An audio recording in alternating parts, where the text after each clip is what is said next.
This happened just a few weeks ago. I was driving late at night after a breakup, trying to clear my head. I knew the roads, but I never stopped at this old gas station on the outskirts of town. It had buzzing neon signs that flickered eerily. I didn't think much of it, but I felt a chill as I parked. I got out to pump gas. It was too quiet, just the sound of gas flowing and trees rustling. While I filled my tank, I noticed a figure in a dirty white hoodie standing near the other pumps. They just stared at me. It made my stomach turn. I tried to ignore it and focused on my gas pump. When I finished, I walked into the store to pay. I wanted coffee too. As I waited, I heard faint murmurs from the restroom. I strained to listen. The voices were disjointed and creepy. I felt uneasy. Was it just the wind? I didn't know. When I turned to grab my coffee, I saw the hooded figure again. They stood right inside the store. I couldn't remember seeing them walk in. My heart raced. The cashier didn't notice. They were too busy staring at their phone. I wanted to say something. I had so many questions, but the words wouldn't come. I grabbed my coffee and hurried outside. I stepped back into the cool night air, and the figure was gone. I felt silly. It was just a person, I told myself. But something didn't sit right. I got into my car and drove away, unease settling deep in my gut. A few days later, I heard news about a girl who had gone missing near that gas station. They showed her picture on TV, and I felt sick. I recognized the place. Had I seen her that night? Was that figure real? I thought about the murmuring in the restroom and felt a knot in my stomach. Now I'm left with questions. Should I have said something? Could I have helped? I replay those moments in my head, wondering if I was meant to see something. When I think about the figure, my heart pounds. What if I was part of something darker? Then there was the third encounter. A couple nights later, I drove by that same gas station, thinking I could be brave. But the lights were off. Felt abandoned. I felt pulled to stop, but fear stopped me. I kept driving, my palms sweaty on the wheel. I can't escape the feeling that something is wrong. Every time I close my eyes, I see that figure watching me. I wonder if they're still there. Maybe I was meant to see something important. There's a cold emptiness inside every time I hear the name of that girl. I thought I was just passing through, but now I feel stuck. The gas station haunts my mind.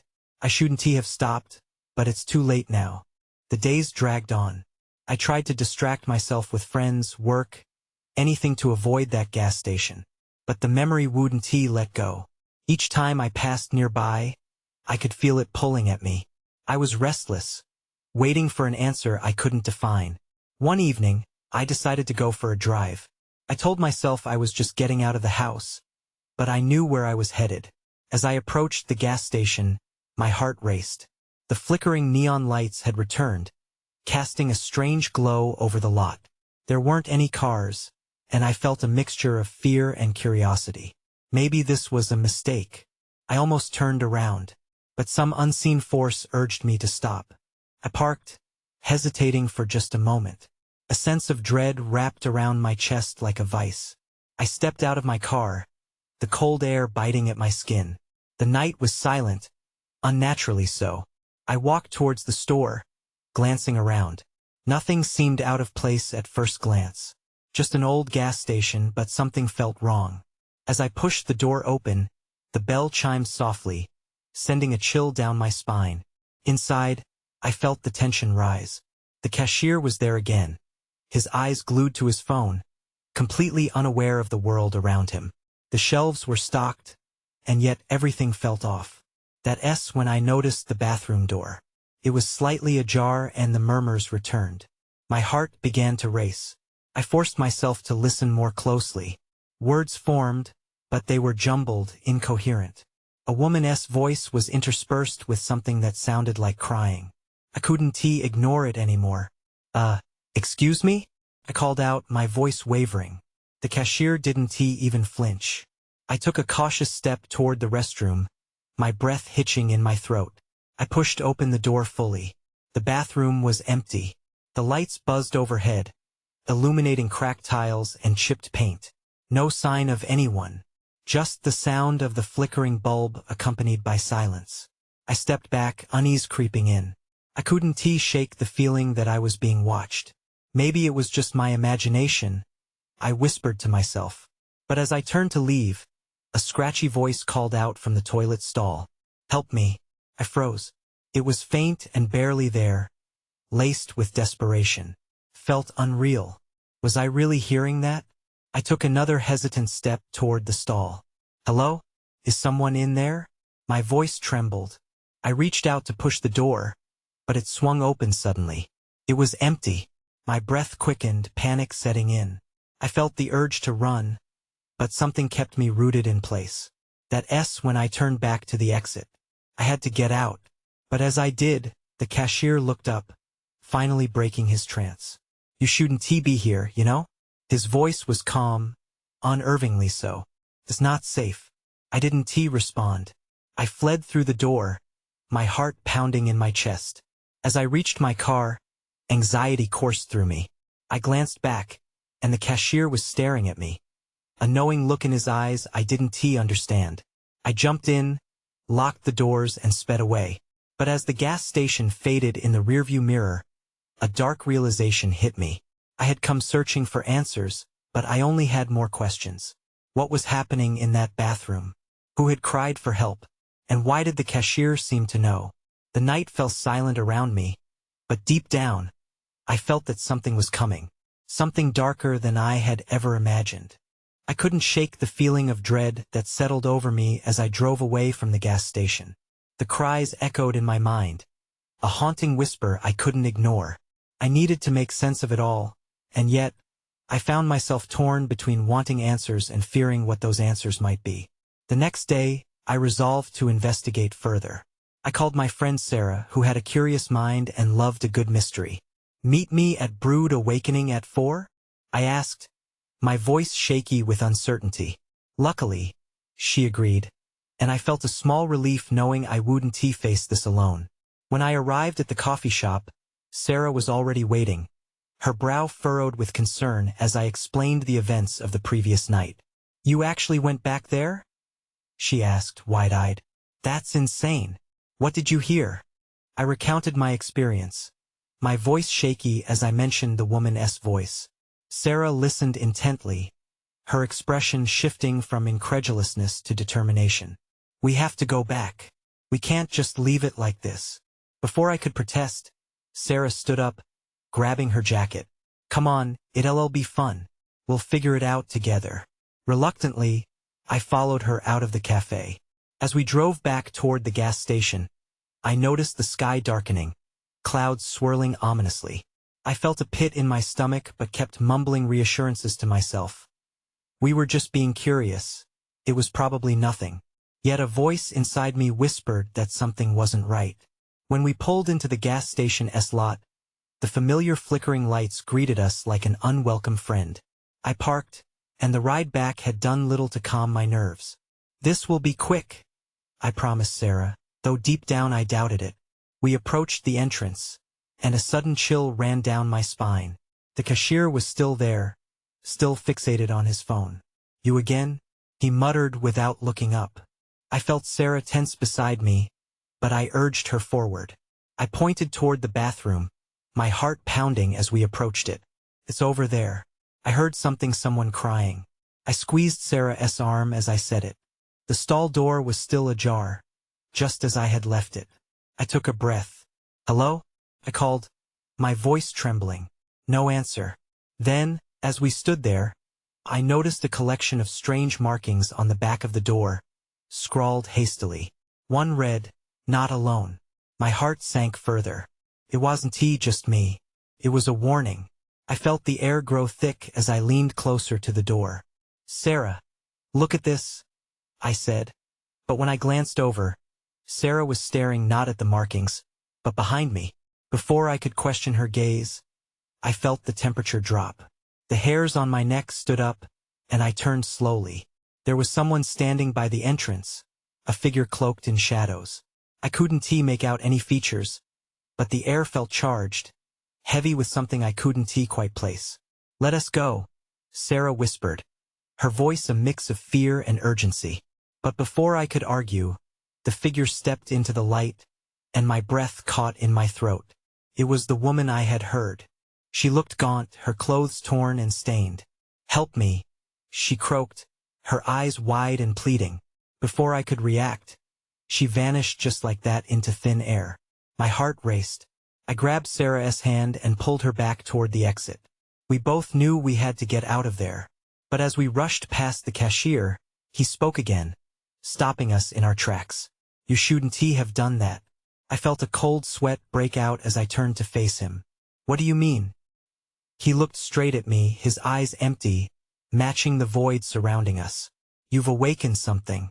I glanced back toward the bathroom, where I'd last seen the woman. Whatever was happening, it wasn't over. Not by a long shot. I pulled Sarah out of the gas station and into the biting night air, my mind racing. What did he mean by that? I asked, still gripping her hand tightly. "I have no idea," she said, her voice shaky. "But we need to leave. Now." Yet, as we hurried toward the car, I felt a strange pull. Something deep in my gut insisted we had to stay, that there were unanswered questions here. "What if we're not done?" I blurted out, pausing when I reached the driver's side. Sarah shot me a panicked glance. "You can't be serious. That woman she just vanished. And that cashier? He's not right." I knew she was right, but I couldn't shake the feeling that this was only the beginning. "What if we can figure out what happened to her?" I shifted nervously. "Maybe it's dangerous, but what if it's also important?" I could see the struggle on her face. Eventually, Sarah exhaled deeply. "Fine. But if anything feels off, we're leaving." As we returned, the shadows loomed larger, and the flickering lights felt like they were alive as they cast jerky patterns on the pavement. The door creaked open, and we stepped inside. The cashier barely glanced up as we entered. I moved back toward the bathroom, my heart in my throat, and Sarah followed, albeit hesitantly. The markings still glared at us from the door, and I felt as if they were chanting something just out of reach. "Did you notice how many times she said, 'Help me'?" I murmured, tracing the markings with my fingers. "What if she's trapped? What if she's dangerous? We don't know anything about her." Sarah snapped, her eyes darting around nervously. As if in response, a loud crash echoed from the far corner of the gas station, causing us both to jump. "Maybe the cashier knows something," I whispered, nodding toward him. "Are you insane?" Sarah said, her voice rising slightly. "We should get out." But I was already creeping toward the counter, my heart pounding in my chest. The cashier was still fixated on his phone, now tapping angrily. "Excuse me," I uttered, and he finally looked up, his expression blank. "Do you know anything about the woman who was here? The one in the bathroom?" His eyes darkened, and he leaned closer, a smile creeping across his face. "Some things are better left unasked. You're curious, but curiosity can be dangerous." Without waiting for a reply, he turned his attention back to his phone, dismissing me completely. My stomach dropped. I marched back to Sarah, who had remained a step away. "He's hiding something. We need to find out more now." "No, let us just leave," she insisted, glancing at the door nervously. When the lights flickered again, plunging us into a momentary darkness. I gasped, but didn't move. When the lights came back on, the gas station looked the same, but something was not right. In the corner of my eye, I caught something. I turned, and a rabbit startled me, darting across the floor. It had a strange black marking on its side, not unlike the ones on the bathroom wall. "What is happening?" Sarah asked, pointing toward the corner, her voice shrill. I felt a chill creep into my bones. "I don't know," I whispered, "but I think we need to leave now."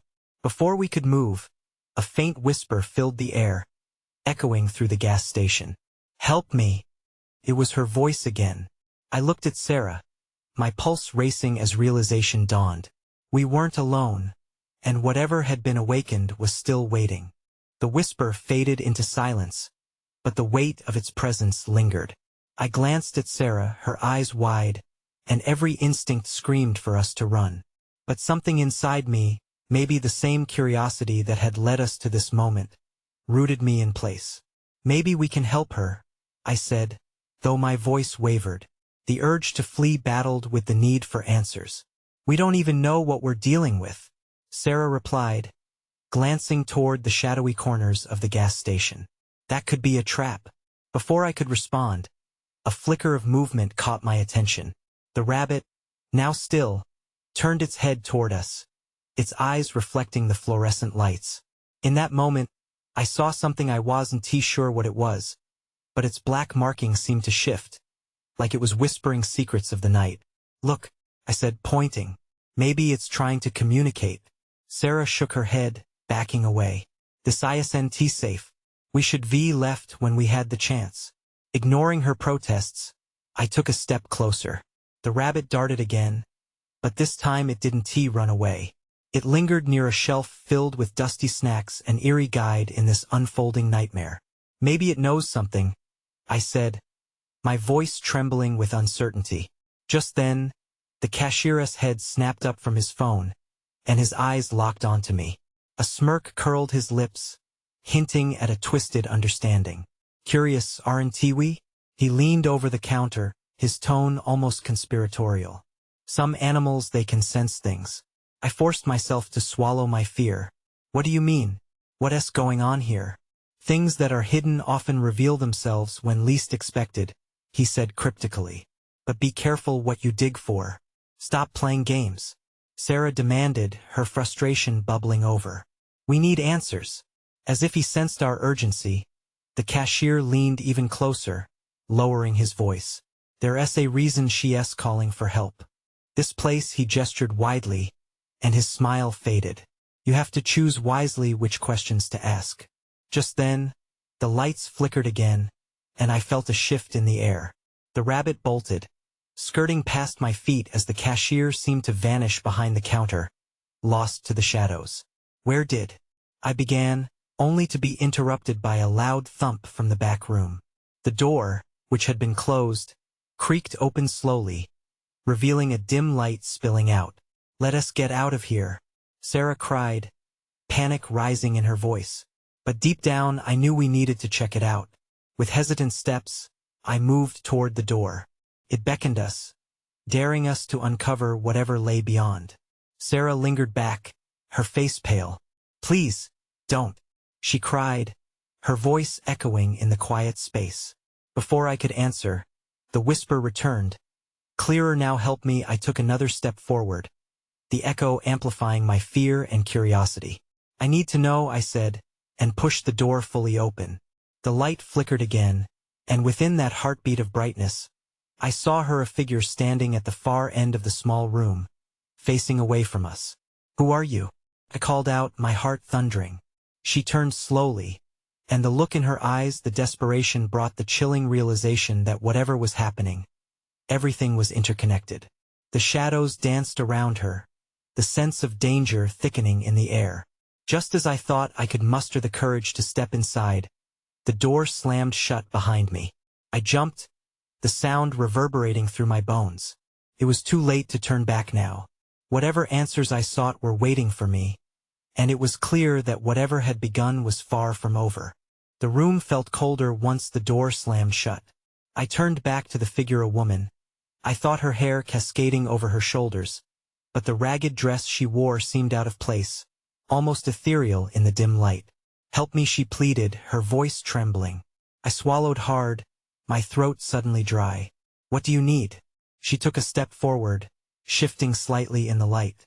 Her eyes were wide, a mix of desperation and terror, as if she were trapped in a nightmare. I could sense that she was somehow linked to everything we'd encountered. "They're coming for me," she whispered. "You have to stop them." "Who?" I asked. The words felt heavy, almost futile. Before she could respond, a low rumble echoed through the room, rattling the shelves. I glanced back. Was it just my imagination, or had the shadows lengthened? Sarah shouted from behind the door, "Open it. We need to go now." The urgency in her voice cut through the fog in my mind. "But I couldn't just leave her here. I can't. She's not even real," Sarah yelled, panic rising. "This is all a trick." The woman's expression darkened, and a flicker of annoyance crossed her face. "You don't understand. They're more than shadows. They're hunters.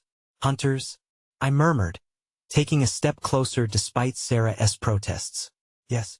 And if you don't help me, they'll come for you too. Her voice broke, and I could see tears reflecting the flickering light. The room trembled again, and suddenly, the lights went out. I felt a rush of air whip around me, raising the hairs on my arms. My heart raced as I strained to see anything in the suffocating darkness. Then, I heard a soft scuttling sound, like nails on concrete, creeping toward us. Run! I shouted, my instinct for survival kicking in.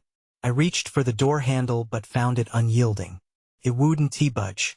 I pulled again, panic flooding my senses. Why won't it open?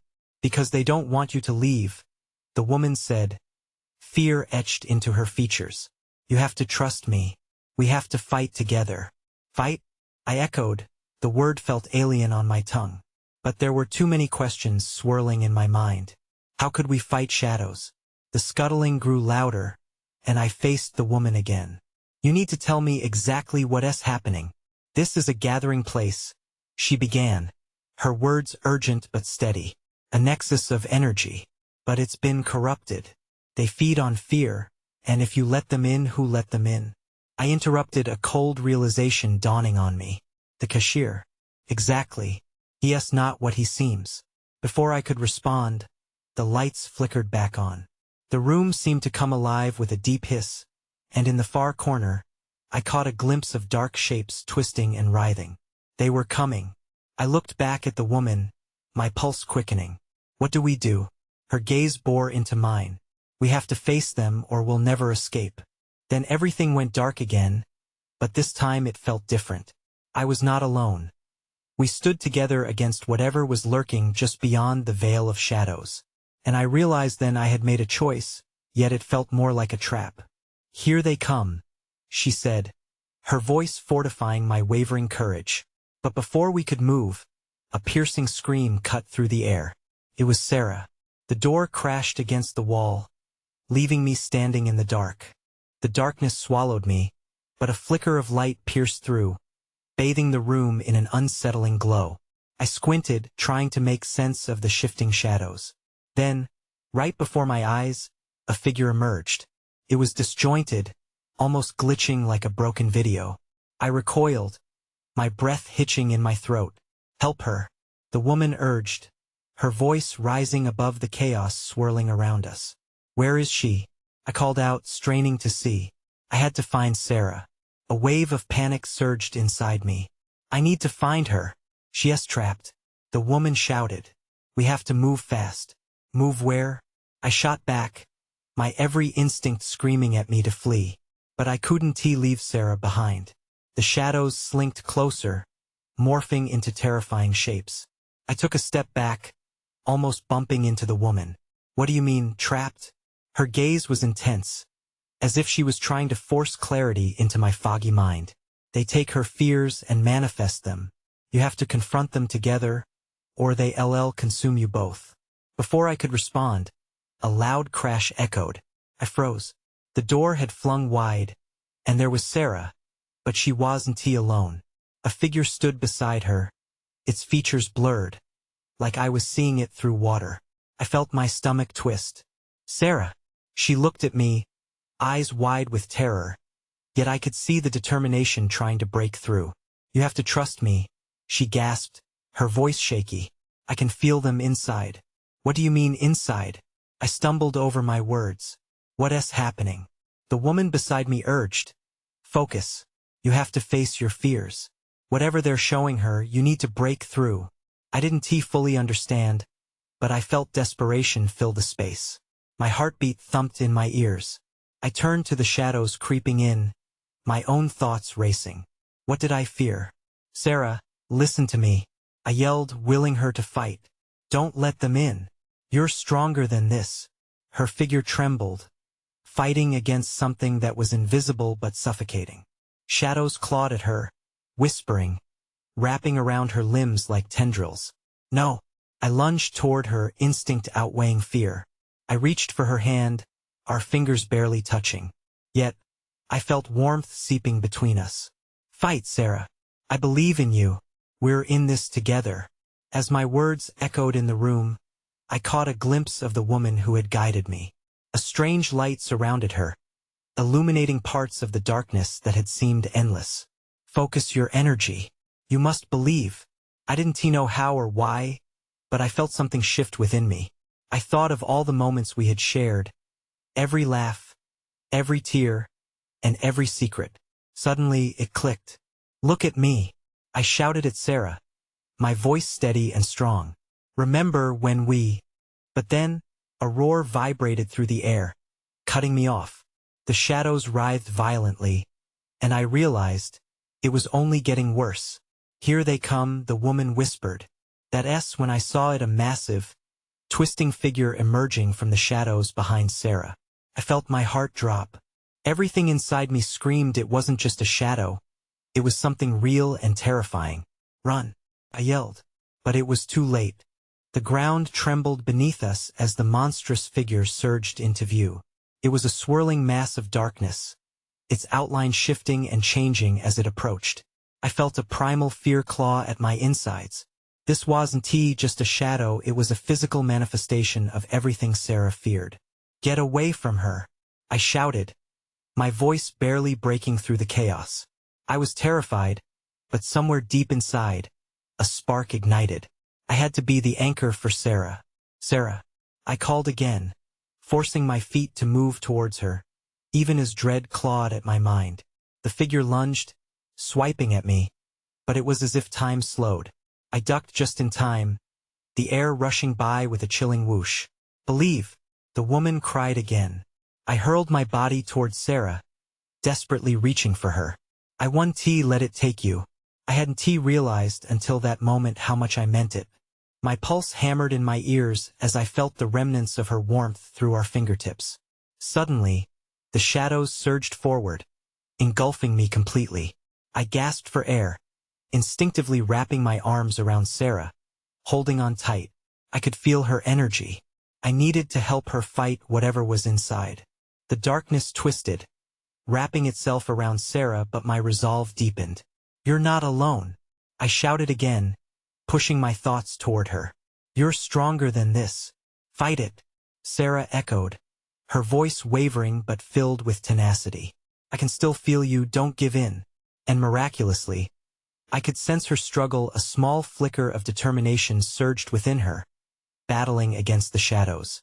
It was the light of hope, however faint. Then I realized we were more intertwined than just physical connection. Our fears and doubts were intermingling, feeding off each other.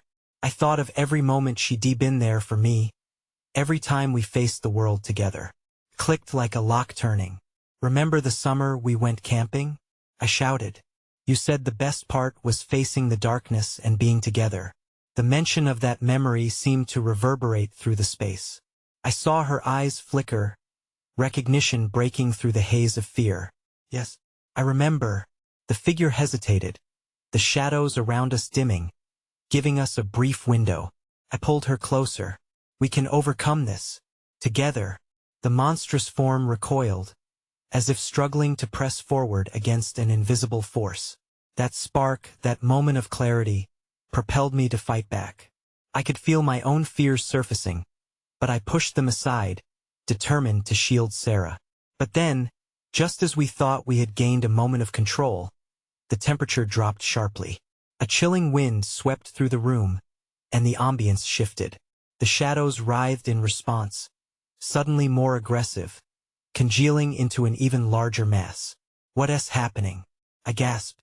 The source of her fear, the woman warned, her light flickering, is connected to something deeper. You need to uncover what they're truly afraid of. That S when a new figure started to emerge from the haze, a shadowed shape that felt all too familiar. I hadn't even processed it before my stomach dropped. Sarah's deepest fear was walking towards us. Sarah, you need to talk about this.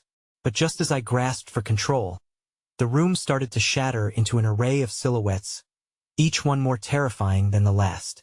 I saw fragments of past mistakes, insecurities, and loss swirling around us, threatening to collapse everything. I braced myself. I thought I'd found the answer, but now I had more questions than ever. What monstrous truths lie buried in her fears? And could I stand strong enough to face them with her? I felt tension build, and before I could take a breath, the ground twisted beneath my feet, and everything went black. I woke up gasping, disoriented.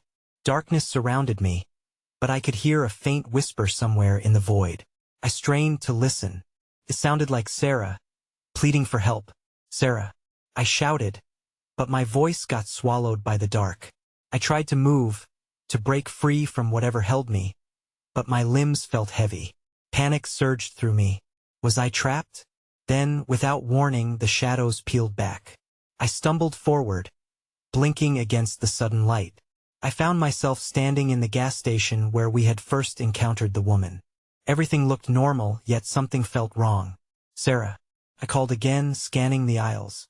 The fluorescent lights flickered above me, casting a garish glow on the shelves. I felt exposed, like every shadow was watching. And then I saw her. She sat in a corner, her body curled into a ball, head tucked against her knees. The earlier monstrous form lingered in the back of my mind. Couldn't let it get to her again. I rushed over and knelt beside her. "Hey, it's okay. I'm here. You're safe." Slowly, she raised her head.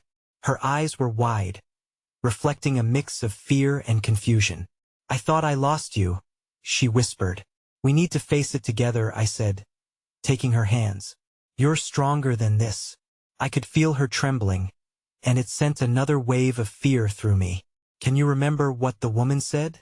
About believing?" Her voice was shaky but steadied. "Yeah, and about facing your fears." I nodded, trying to project strength.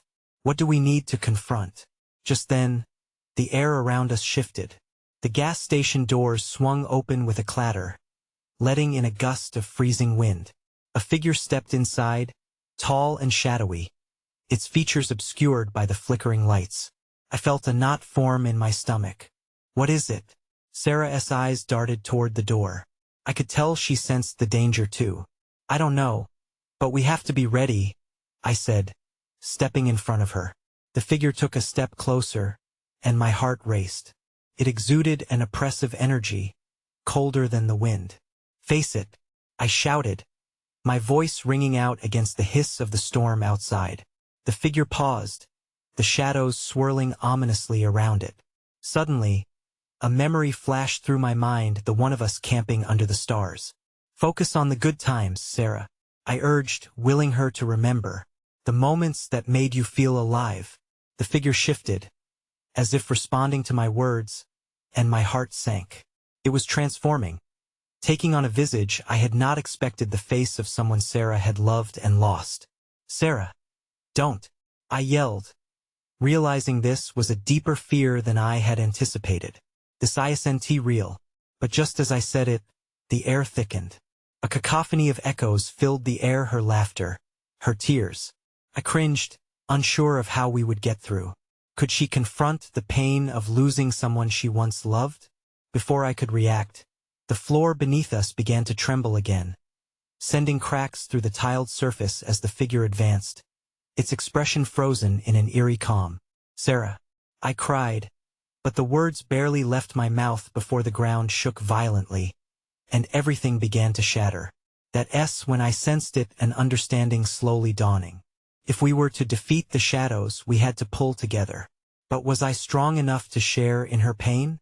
The fractures spread, and in the next heartbeat, we were spiraling down into encroaching darkness once again.